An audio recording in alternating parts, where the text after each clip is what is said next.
Former South African president and anti-apartheid icon Nelson Mandela is in a serious but stable condition in hospital with a lung infection, a statement from the presidency has said.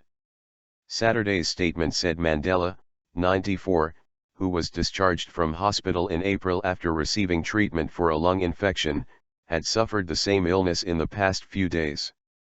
This morning at about 1:30 am his condition deteriorated and he was transferred to a Pretoria hospital.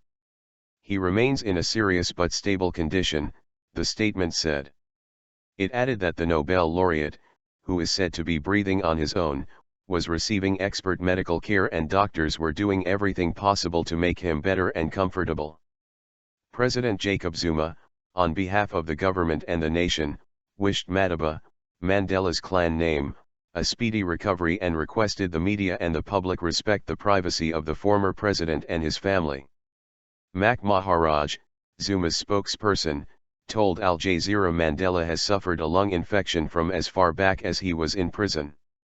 Because he has grown older, infection needs more careful attention. This time round he was receiving treatment at home but doctors decided the deterioration was serious enough to warrant immediate hospitalization, he said. So when I describe his condition as serious, I am saying what the doctors have said to me. But they have also added this morning that he is in a stable condition. He is frail and nobody would be prepared to predict how speedily or effectively he would recover.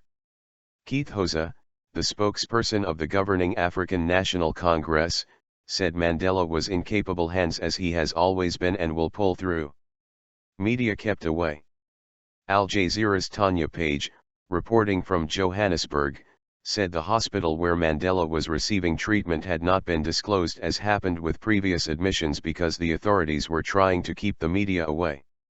They don't want a large contingent of media outside the hospital, she said. But that in many ways is inevitable because this information does eventually leak out and because there is also such an extraordinary level of attention and care among members of the public as to how he is doing.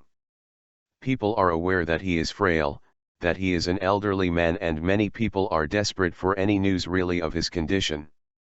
Mandela, revered at home and abroad for leading the struggle against white minority rule, has been in and out of hospital for lung infection and other health problems.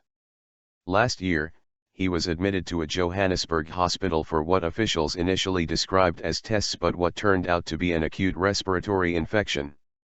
In March and April, global figures such as US President Barack Obama sent him get-well messages and South Africans included Mandela in their Easter prayers.